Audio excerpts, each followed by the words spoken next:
En el nombre del Padre, y del Hijo, y del Espíritu Santo. Ven, Espíritu Santo, llena los corazones de tus fieles, y enciende en ellos el fuego de tu amor. Envía tu Espíritu y lo crearás todo, y renovarás la faz de la tierra. Oh Dios, que has iluminado el mundo con el don del Espíritu Santo, concédenos participar de este mismo Espíritu y gozar de sus divinos consuelos. Por Jesucristo nuestro Señor. En el nombre del Padre, y del Hijo, y del Espíritu Santo. Amén. Hoy vamos a contemplar una escena del Evangelio que es uno de los primeros acontecimientos de la vida pública del Señor después del bautismo en el Jordán, y son las bodas de Caná. Lo tenéis en el capítulo 2 del Evangelio de San Juan, Juan 2, del 1 al 12. Y es un episodio que tiene mucha relevancia porque fue el primer milagro de Cristo y porque es también el momento en el que el Señor bendice con su presencia un matrimonio. Quiso decir de este modo el Señor que el matrimonio es algo santo, que la unión de un hombre y una mujer para formar una familia, para tener una descendencia, una prole, es algo que agrada a Dios. Y me parece que esto es una noticia excelente. En este pasaje podríamos intuir que San Juan tenía de telón de fondo el Calvario. Y pienso esto por varios motivos. El primero es porque ningún otro evangelista, más que él, que estuvo en el Calvario, nos refiere esta escena de las bodas de Caná. Ocurre como con el encuentro de Jesús con la samaritana en Juan 4, o con esa promesa del Señor de que iba a darnos agua viva, que dice en Juan 7, el que tenga sed que venga a mí y beba. Esos tres pasajes, Juan 4, Juan 7, Juan 2, que no aparecen en otros evangelistas, es curioso porque hacen referencia a cosas que ocurrieron el Viernes Santo en el monte Gólgota y que solo San Juan pudo presenciar con la Virgen, con María Magdalena y las mujeres que estaban allí. ¿Y qué semejanza, podríais preguntaros alguno, puede haber entre las bodas de Caná y la muerte de Jesús en la cruz? Pues creo que hay varias. La primera es que dice el evangelista que en Caná de Galilea Jesús manifestó su gloria. Y cuando habla de que Él ha de ser glorificado, habla de que Él va a morir en la cruz y va a entregar la vida por nosotros. Otra semejanza es también que María estuvo presente en las bodas de Caná y estuvo intercediendo ante Jesús por los novios. Como hace en el Calvario, a los pies de la cruz, ella se convierte en colaboradora del Redentor, que ejerce una misión fundamental en la vida de la Iglesia, que colabora con la obra de la salvación de Jesucristo, ofreciendo a su propio Hijo al Padre y ofreciéndose con su Hijo al Padre. Fijaos qué importante es este pasaje, que en él se nos habla de un vino nuevo que es mejor que el anterior.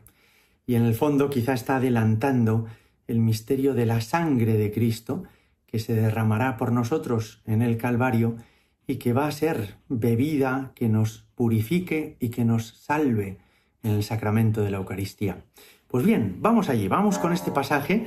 Nos dice el evangelista San Juan que Jesús, con los primeros apóstoles que ha ido escogiendo, estaba allí en Caná de Galilea y que allí hubo una boda.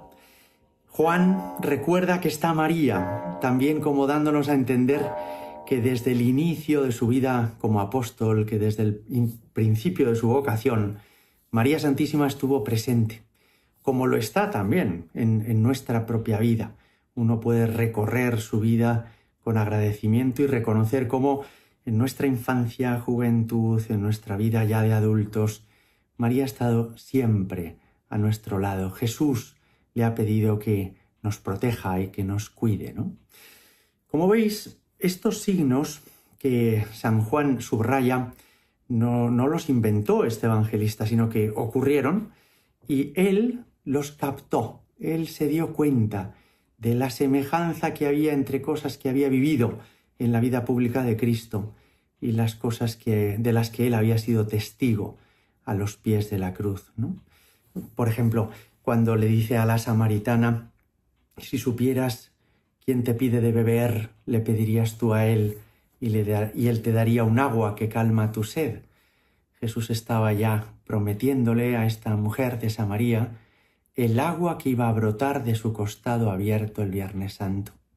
Esto no se lo inventa San Juan, Jesús le dijo eso, pero San Juan entiende la profundidad, el calado, la trascendencia de esa frase que quizá para otros de los que estaban en esa escena con la samaritana no tuvo demasiado relevancia.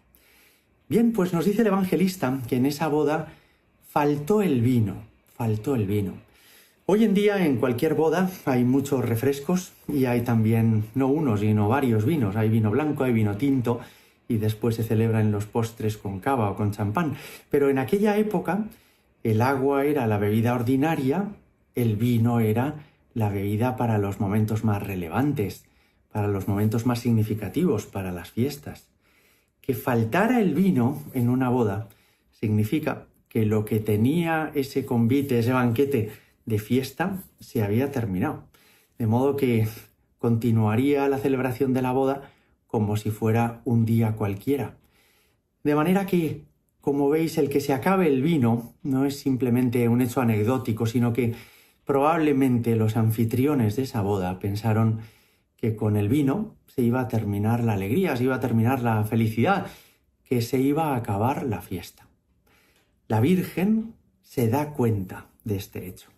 No es que ella estuviera vigilando la despensa, no es que ella fuera llevando una contabilidad de cuántas tinajas quedaban todavía y a qué ritmos iban consumiendo, pero es que la Virgen tiene corazón de madre y las madres muchas veces captan lo que los hombres no somos capaces de ver.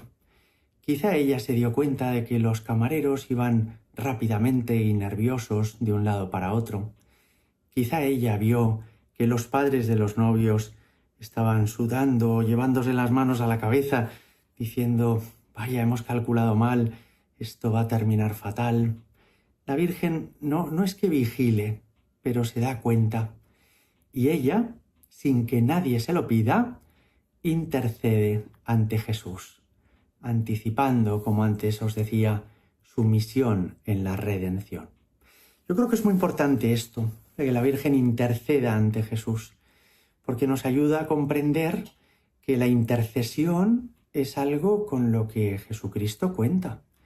Es decir, que nuestra oración no ha de ser solamente para dar gracias a Dios o para pedirle perdón por nuestros pecados, sino que también nosotros hemos de interceder unos por otros, ¿no? Es lo que llamamos la oración de petición. Dios podría hacer todas las cosas por su cuenta, ciertamente, pero quiere contar con nosotros. Quiere que nosotros nos acordemos los unos de los otros, nos tengamos presentes, nos importen los demás y que le pidamos al Señor por los demás, ¿no? En Mateo 9:38 dice Jesús: la mies es abundante, los obreros son pocos, rogad al dueño de la mies que mande obreros a su mies. Os recordaréis también, cómo aquella viuda que tiene que interceder ante un juez inicuo para que le ayude en su situación. Nos está hablando también de la oración de petición, nos está hablando también de cómo podemos acudir a Dios para solicitarle su colaboración, su ayuda en todas nuestras necesidades, ¿no? Hemos de pedir unos por otros, hemos de interceder los unos por los otros. Pero me parece que la Virgen Santísima en este pasaje de Caná de Galilea nos enseña dos cosas que van a sernos muy útiles para nuestra vida y sobre las que os animo a rezar y a aprovechar estos ejercicios para llevar a vuestra oración personal, ¿no?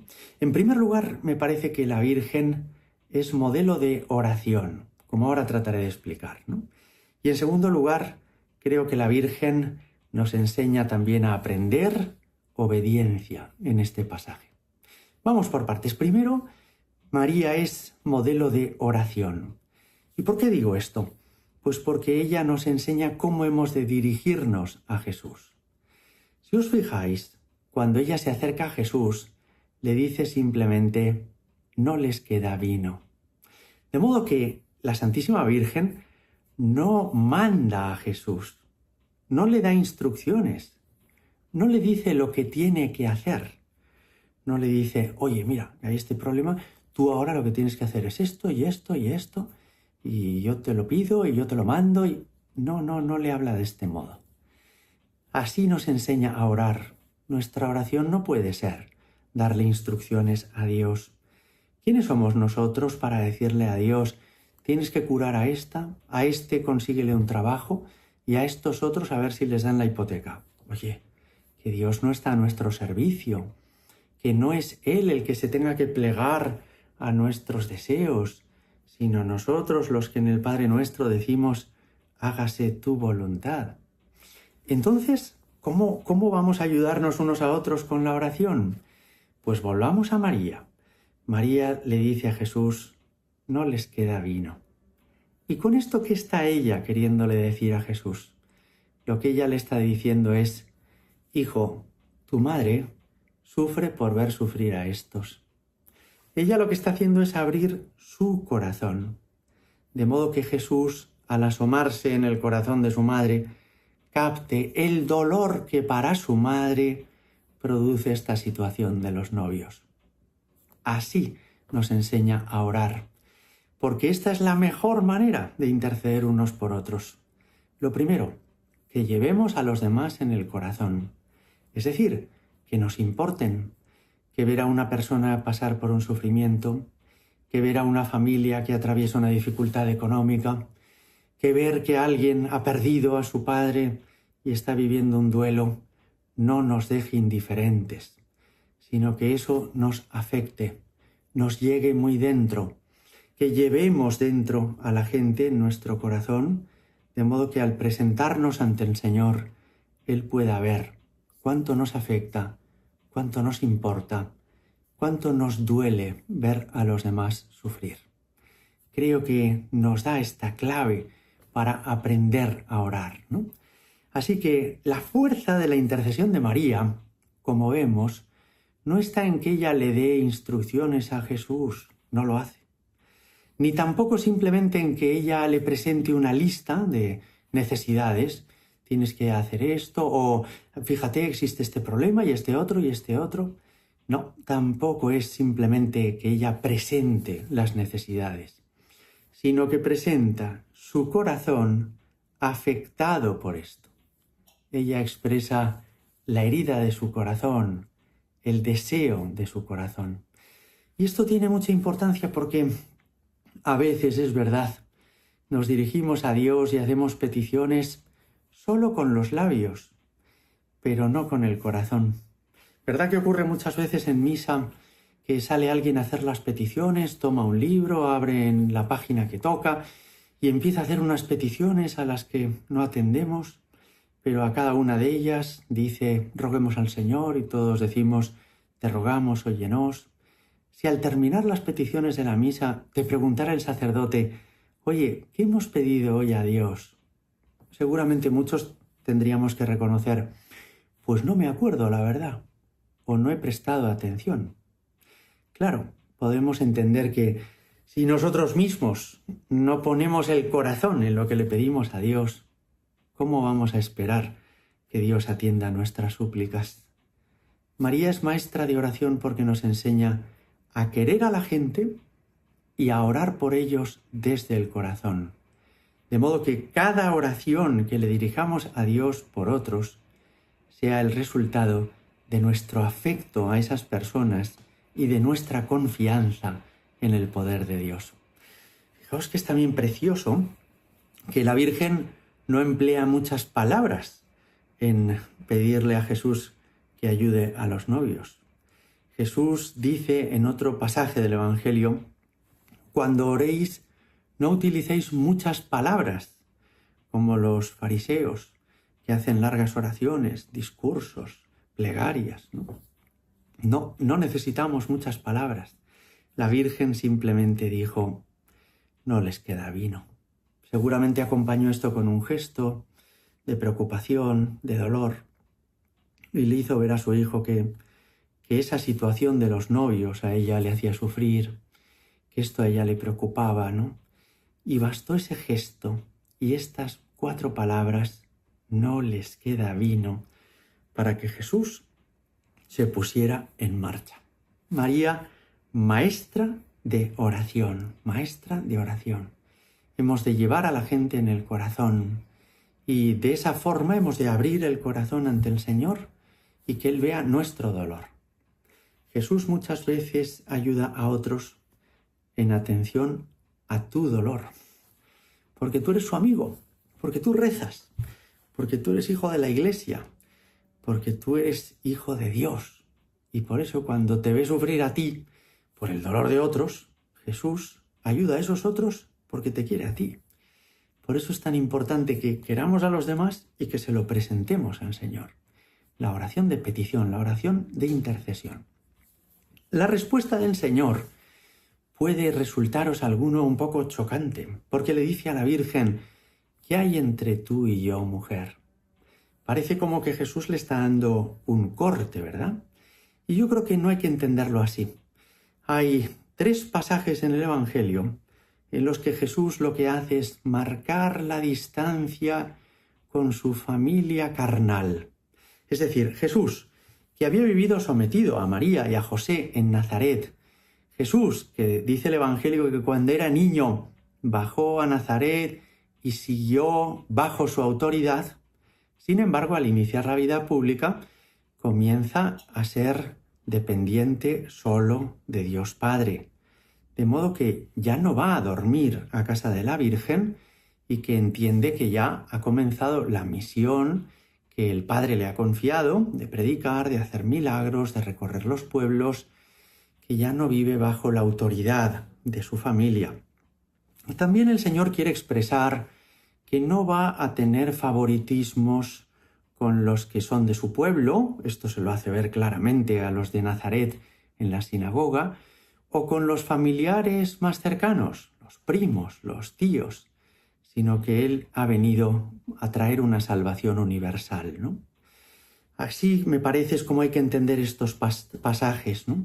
En uno de ellos le dicen a Jesús: tu madre y tus hermanos, refiriéndose a sus parientes cercanos, están fuera y te buscan. Y Jesús dice: ¿quiénes son mi madre y mis hermanos? Los que escuchan la palabra de Dios y la cumplen, esos son mi madre y mis hermanos, ¿no? Es decir, el vínculo que une a Jesús en su vida pública con María Santísima no es solo ni principalmente un vínculo carnal, sino que es ya un vínculo espiritual. María es la primera de sus discípulas. María es la que mejor escucha la palabra de Dios y la cumple. Aquí está la esclava del Señor, hágase en mí según tu palabra. En un segundo pasaje le dice una mujer a Jesús: dichoso el vientre que te llevó y los pechos que te criaron.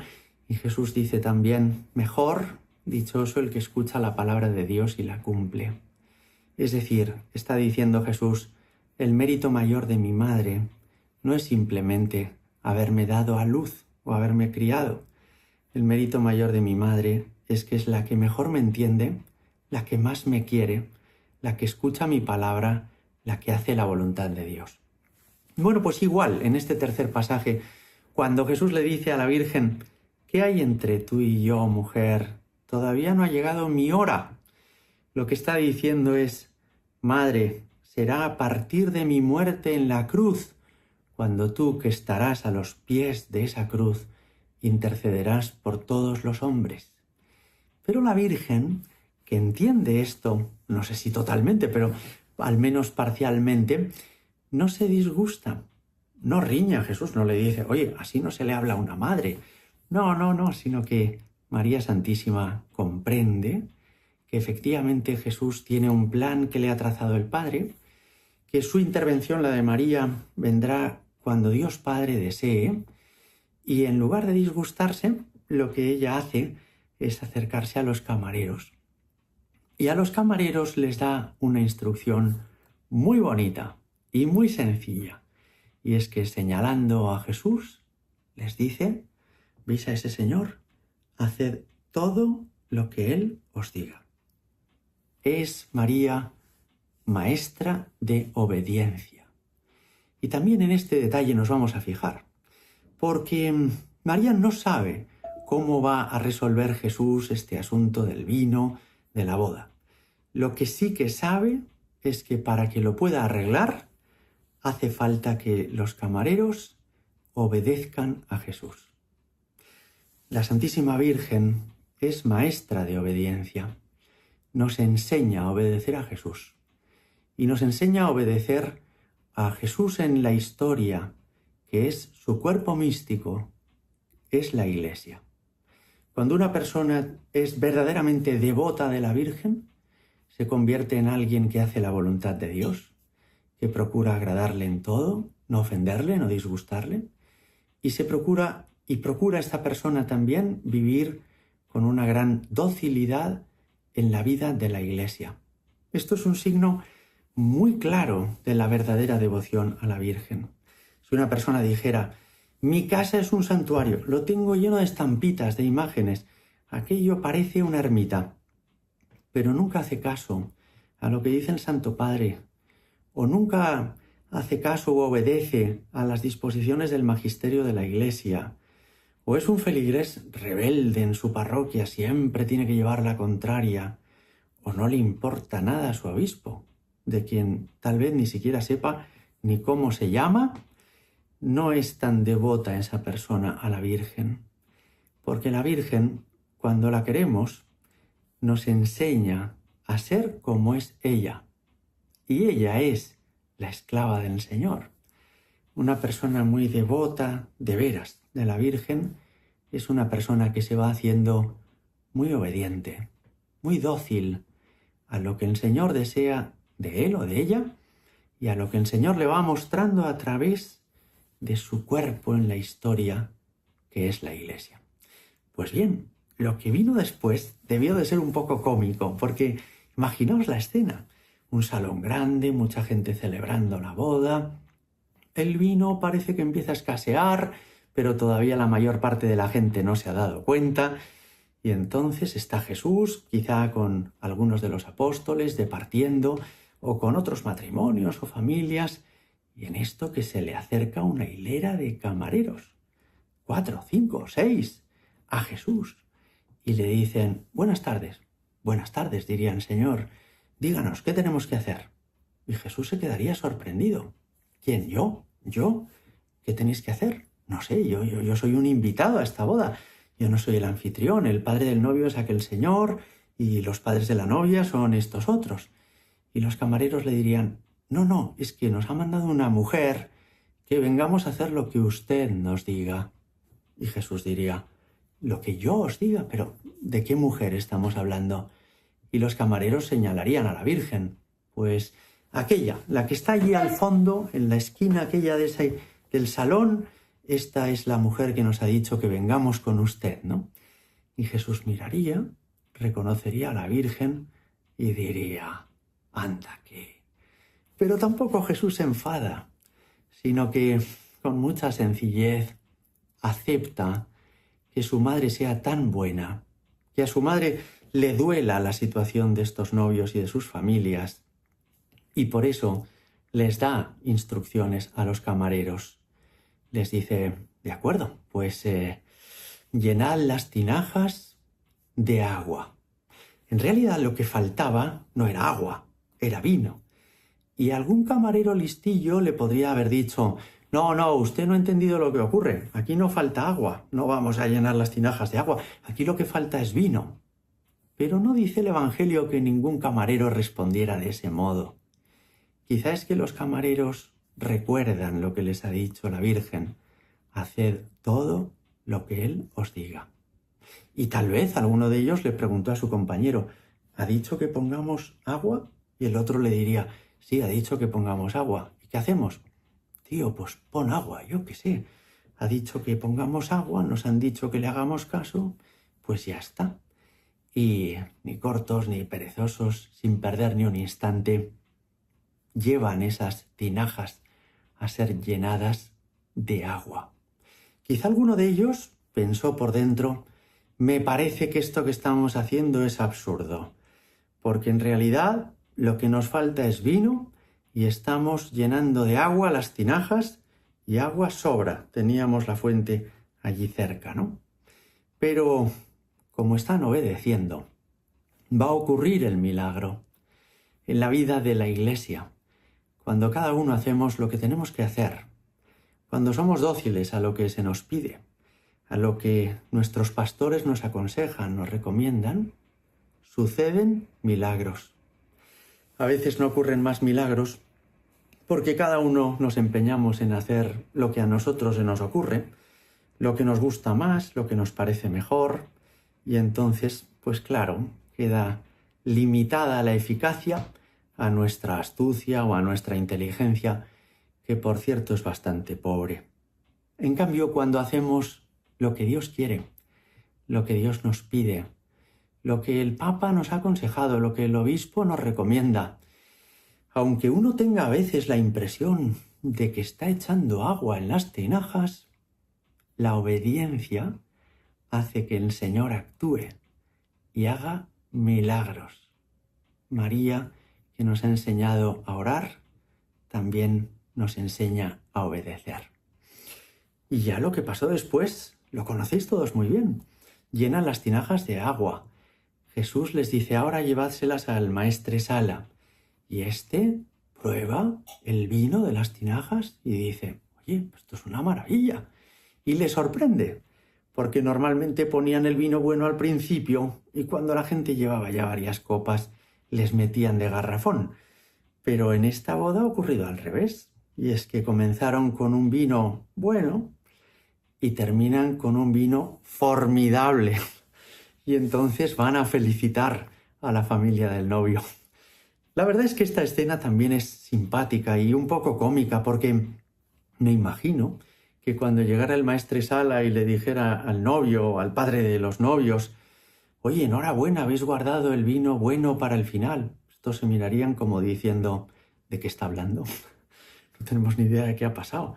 Estábamos preocupados hace escasamente 5 minutos porque se había terminado el vino que nosotros habíamos traído, porque ya no quedaba nada de lo que habíamos traído y resulta que ahora dicen que hay mucho vino y que es mejor aún que el que hemos traído nosotros.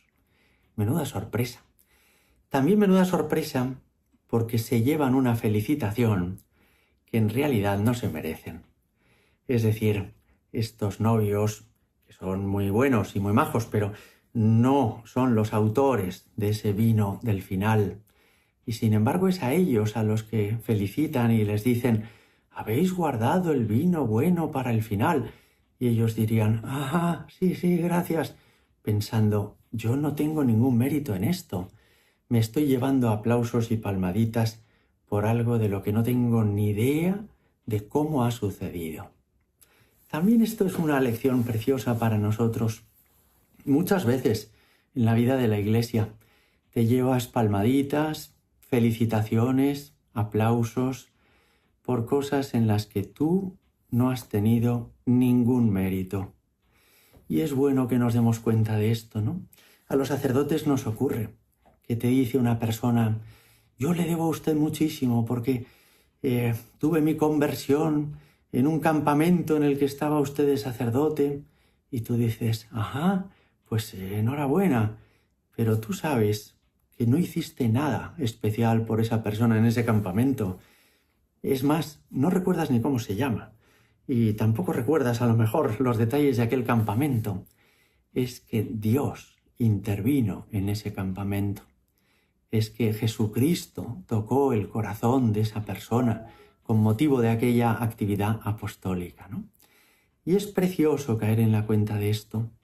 A nosotros lo que nos toca es, como a los novios de Caná, invitar a todos los acontecimientos de nuestra vida a Jesús y a María. Y saber que ellos intervendrán y que entonces ocurrirán cosas, sucederán cosas, pasarán milagros que no serán mérito nuestro, sino solo del Señor y de la Santísima Virgen. ¿Qué mérito tuvieron los novios de Caná en aquel milagro del vino? Pues podríamos decir, ninguno. O quizá, por matizar mejor, podríamos decir, tuvieron un solo mérito, y es haber invitado a su boda a Jesús y a María. Ya vamos terminando. Quiero aconsejaros a todos que igual que aquellos novios de Caná, invitéis a Jesús y a María a vuestra propia vida. Y especialmente que las parejas inviten a Jesús y a María en el amor que se tienen. Eso es casarse por la Iglesia. Casarse por la Iglesia es mucho más importante que el vestido que lleves o si va a tocar el violín tu prima. Casarse por la Iglesia es que os améis acogiendo a Jesús y a María en vuestro amor. Y cuando una pareja hace eso, cuando se pone ante el altar y al Señor que está en el sagrario le dice, bendice nuestra relación, bendice este amor que nos tenemos, entonces Jesús podrá actuar en esa pareja y en esa familia. Por eso es tan importante casarse por la Iglesia y por eso hemos de aconsejar a todos los hijos, sobrinos, nietos que tengáis que se casen bien, que se casen como Dios manda, que se casen por la Iglesia. No es simplemente una costumbre, no es solamente una tradición, es permitirle a la Virgen y a Jesús intervenir en tu propia vida, es invitarles a tu casa. Una última cuestión. Si os habéis fijado, decía el Evangelio que Jesús transformó el agua en vino y que este vino fue aún mejor que el que habían llevado las familias a la celebración de la boda. Creo que también en esto hay una enseñanza preciosa para nosotros. Mirad, en el mundo hay lo que podríamos llamar, así lo llamaba el padre Mendizábal, un jesuita muy santo que falleció en 2018. En el mundo hay como una cierta ley de la degradación. ¿Qué significa esto? Que las cosas envejecen, que con el paso de los años todo se va estropeando. Tú te compras un coche maravilloso que suena a gloria, que huele a limpio, que por fuera está resplandeciente y al cabo de 20 años pues suena a lata, dentro huele a tigre y está lleno de rayazos. Y el motor a veces suena un poco cascao y le cuesta arrancar en invierno. Eso es lo normal. No es que sea un mal coche, es que todo envejece. O lo mismo sucede con una casa. Uno entra en una casa recién inaugurada y huele a pintura, está todo limpio. Pero cuando entran allí ya tus niños que pintan las paredes, que rayan las puertas, que el día que organizan un cumpleaños lo pringan todo de Coca-Cola y de foie gras, pues la casa ya va estando de otra manera, ¿verdad? Esa es la ley de la degradación. Las cosas envejecen, se estropean, salvo que Jesucristo intervenga en la realidad. Cuando Jesucristo interviene en la realidad, al final hay un vino mejor que al principio. La ley de la degradación se invierte. Y así uno se sorprende viendo adultos que de jóvenes eran una calamidad, pero se convirtieron, dejaron entrar a Jesucristo en su vida y están ahora viviendo el vino mejor, el vino bueno. O se sorprende uno de parejas que se casaron simplemente porque estaban muy enamorados y que después de 10, 20, 30 años de matrimonio, gracias a que fueron a un retiro de amor conyugal o a unos ejercicios espirituales o a un retiro de Maús, que se incorporaron a la parroquia, un grupo de matrimonios, lo que sea, están ahora más unidos todavía que cuando se casaron. Se quieren más profundamente, más verdaderamente, más cristianamente. ¿Y esto es casualidad? No. Esto es que cuando Jesucristo interviene en nuestra historia, lo mejor es lo que está por venir. Y cada año uno puede estar aún mejor que el año anterior. Qué bonito sería que cuando te pregunten, oye, ¿qué tal estás?, pudieras decir de corazón y con verdad, cada año mejor, cada año mejor. Es verdad que nos vamos haciendo mayores, se nos cae el pelo, que empieza uno a tener achaques, que si la cadera, que si lo que sea.